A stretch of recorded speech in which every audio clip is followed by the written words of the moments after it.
We have massive breaking news here on Scoreline for the U.S. men's national team.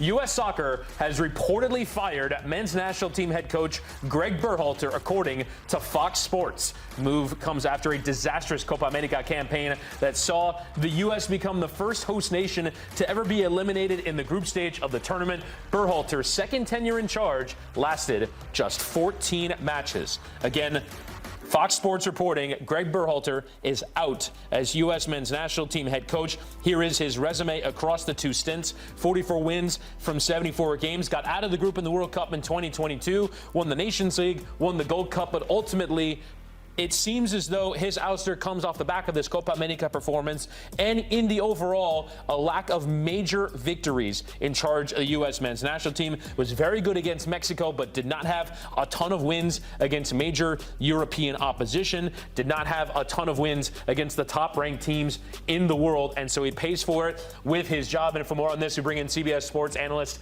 Mike Grella. And Mike, we've been kind of waiting for this one for a long time. I think a lot of people thought, based off the performances, this seems like the obvious choice, but that when you look at the way that U.S. soccer has operated in the past, they have been very supportive of Gregg Berhalter in charge of this national team. Do you think ultimately going out of the group in Copa América and the reaction from the fan base as well as the constituents in U.S. soccer ultimately made this decision inevitable? Look, Witty, I think it doesn't take someone like us that analyze football every day. It doesn't even take the fans almost. This is something that you look at from day one to where it is now and just say, look, it hasn't really worked. And you can point at Berhalter, you can point at the players, you can point at maybe the people making the decisions above Berhalter. You can point at the results. You can point at so many different things. The sort of strange saga that happened halfway in where he kind of lost his job and was indefinitely going to be rehired or not rehired. And then the whole thing that happened off the pitch and between old friends, obviously. So I think when you look at it from start to finish, it doesn't matter where you point the finger. It just didn't work. And I think that's the thing that I take away from it the most is when I think about having Berhalter as my last manager, I think what people don't really know about him is how hard he works on a daily basis, how much he loves the game, how much he thinks about the game. He is one of the top managers, definitely in this country, without a doubt. He's a manager that understands the players. But at the end of the day, I was always worried about how much detail and information he wanted to give to players. And with the national team, we all know you don't get that much time. So for whatever reason, it just didn't work. It's not Berhalter. It's not just the players. It's the whole thing, and it didn't connect, and it didn't work in the end. And I think a change was needed. Grella, what would have gone into the conversations over the last 11 days? It's been almost 2 weeks since the U.S. has fallen in Copa America, since the disappointment there. What would have been part of the discussions over the last 2 weeks or so? I think the biggest one is, okay, well, who's going to come in and replace him, right? I think, are we going to get better? Because if you don't have better and you don't have it right away and you don't have a clear path of where you want to go, then yeah, Gregg's still not a bad option. Like I'm saying, I think a lot of U.S. fans, they don't see the results. They see what happened just now in the Copa América, and they right away are like, let's get this guy out. And they look at the previous results and probably say there's not been enough progression. And I can agree with that. But at the end of the day, he is a top manager. Trust me when I tell you that he is a top manager tactically. A lot of the good managers that have coached against him, Tata Martino as well, have all said really high things about Gregg and the way he works. But it doesn't work, and they wanted to move on from it. Now, the conversation, and probably why it took so long, was, okay, who are the options? Who are we going to get? How are we going to do this? Because you don't want Berhalter out unless you have a really good option behind them. Why don't you think it worked, Mike? What ultimately, in watching the football, in watching the U.S. men's national team play, just didn't click? What for you were the flaws in Gregg Berhalter's management? I think he's a manager that really wants to have control of the way you play, and he wants to control all the details. I mean, I'll never forget every single morning going into training, I had to get weighed, I had to do a hamstring test, I had to do this jumping laser test, I had to do a saliva test. And if every single day. And if any of those tests were wrong or something was off, we'd have to have a conversation. Now, whether that be with a sports psychologist, whether that be with him, whether it be with one of the coaching staff. So he wants to have he has a lot of control and a lot of attention to detail, which can be a good thing, which can also be a bad thing, especially what you would say with the national team, where he doesn't get that much time with these players to implement what he wants. I mean, tactically, he played. Well, the reason why he was hired was because he played one of the most attractive brands of attacking football in the MLS and everywhere he's gone. And at Columbus, when I was there with Federico Higuain and a couple, obviously, Will Trapps of the world, we had a really good team and we played really good football in the attacking third. And obviously, Jossie Zardes was also another player that was there. But when you watch this national team play, you didn't really see that same flowy attacking football. It was very run and gun, a lot of 50-50 balls, a lot of sort of hopeful passes, not a ton of possession, not a ton of moments where they controlled the game, and that fluidity was just not there. Now you wonder, is that because he didn't get enough time with them? Is that because he doesn't have the personnel? You know, the American culture and the players that we have, when you think of Tyler Adams and Weston McKennie and all those guys, athleticism, strength, winning first balls, second balls, maybe playing that attacking style of a football, possession style of football didn't suit them. So there could be so many different reasons why it didn't work. But in the end, I think there's not many people that will be arguing saying, hey, well, Gregg still deserves the job and still deserves a chance after especially this most recent Copa America. Was it a mistake bringing him back for that second tenure?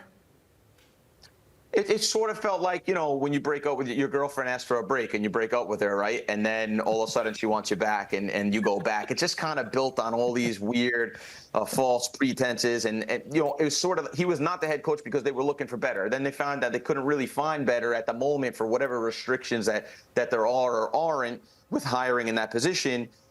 I think then they went back to him, and sort of, to me, I think even for Gregg, that's a little bit of a slap in the face that they hesitated so long and it took so long. And I think as a national team and as a country, we lost a lot of time in that period where we could have been developing and growing and building. I think we lost a lot of time with hesitation and whether or not bringing him back. And then we bring him back only 14 games in, he's gone again. So it just seemed very awkward from start to finish. And again, I'm not going to point at Berhalter and say he was not good enough for the job, because I don't think that's true. And I'm not going to just point at the players and say that they didn't take on enough responsibility. I think it's just something that didn't work. It was a relationship. It was a work environment that just never really clicked for what I think American fans deserve now at this point. We're talking about 2024. I think we need to see obvious progression. You know, there's a lot of arguments whether we're getting better or not, whether the team is better, whether the tactics are better, whether the results are better. There's so many arguments. I think at this point, U.S. fans deserve that there shouldn't even be an argument. There should be an obvious progression. And I don't think we have that yet. And I don't think we got that under Berhalter. And I think that's been the frustrating thing. Right, and this summer was the chance for that, and instead you're losing at home to Panama, which in some ways represents a fairly massive step back. Now, the players went to bat for Gregg Berhalter. You go back to that March period when it seemed like he was maybe not going to come back. He maybe was going to come back. Christian Pulisic gave a strong interview at the time saying, we want him to come back and manage us. Do you feel like almost like the players might have let him down? And ultimately, is the idea that they were maybe even given some say in this decision indicative of maybe they're not necessarily ready to take on that leadership mantle and take that next step in U.S. soccer? Listen, make no mistake, Gregg is a guy you want to play for. He has a really good personality. I mean, he's sometimes somewhat more subdued. I think when you think of the two top American managers now, you think of Jesse Marsch and you think of him. Jesse Marsch maybe a little bit more outspoken, maybe a little bit more energy, but Gregg is such a fantastic person. You want to play for the guy. His players want to play for him. That's why they came out and said those things. I think at the end of the day, though, the players have to bear some responsibility because they just didn't perform. And you look at Timmy Weah, a guy that I get to watch week in and week out, and we're honored enough to watch him week in and week out, who's such a good player, who is the example for all young players, even not just his football, but his demeanor, and then just has this freak incident where he puts hands to a face of a Panama player and gets sent off. And that really hurt Gregg, and that really hurt the team. And that's a guy that doesn't do that. He doesn't have a history of that. It's something that was just such a freak accident. So I think the players have to bear responsibility. I think a lot of poor performances. I mean, you look at Pulisic is the only one I think that can walk out of there. Maybe a few other ones that I'm missing that can walk out of there and say, look, he did a really good job, and he's a really high-level player. The rest, I'm not so sure that they performed. I mean, you look at a guy like Musa, who I think has every single tool in the shed. I think he's awesome. And he just can't put it together. Missing 5-yard passes, making poor decisions in the midfield, overly aggressive at times. And so you wonder if, you know, some of these players have to look in the mirror and say, look, this hasn't been good enough. And I think something that sometimes can annoy me and probably annoy other fans is if you're not performing, if you're not playing well, if you're certainly not playing for your club team, or you're not playing for the badge on your chest, you should not be called up, regardless of who you are. I mean, I think maybe Pulisic is the only one who gets that exemption. The rest of the players, I think, if you're not performing and you're not playing well and you're not wearing that badge on your heart and really doing the right things when you have the shirt on, I think you shouldn't be called up again. And there needs to be more competition for places, because what we're getting is a lot of the same call-ups, a lot of the same faces, and a lot of the same results. So, yeah, I'm sure a lot of fans will feel better now, U.S. fans that were calling for Gregg's head for a long time. And they'll say, okay, now we're better off and we need a big-time coach. But at some point, the players play the game. We have to realize that, and the players have to bear responsibility of some of these results and some of these performances. Well, what about the federation themselves? Like, what would this look like for Matt Crocker? This was his first major decision as technical director. Yeah, I think it's something that he had to do. Again, it didn't take an expert to go and look at this situation and say, okay, I think it's time for a change. I think that was the major consensus from everyone. So we'll see now. I think he'll get judged more on who he brings in and what the path is moving forward. But at the end of the day, yeah, it hasn't been good enough. We're a country of 350 million, roughly, and we're losing to countries of 3 million, 4 million. I mean, you look at the Croatias of the world, obviously they're an exception. You look at the Panamas of the world, really low populations, and we need to be better. We need to be better faster, and we need to have a clear path and a clear identity. I think if you look at this national team and you say, look, the Copa results were not good enough, but we really performed well, I think that's a different conversation. But I don't think we performed very well either. I don't think we did well against Panama with a man down. I don't think we had the response. I don't think we had the right tactical changes. I don't think we had the right mentality. When you look at them, we still had an opportunity. These boys had an opportunity against Uruguay to do something special, and I think it was a performance where they were second best to everything, and they were way behind. Now, that's credit to Uruguay as well, but these are the teams that now we're talking about we want to see progression. These are the teams we have to go and start getting results against. And at the end of the day, the bottom line is it's the first country to ever host a Copa América and be knocked out in the group stages. So there's a lot of sour taste, I think, in the mouth after this Copa América.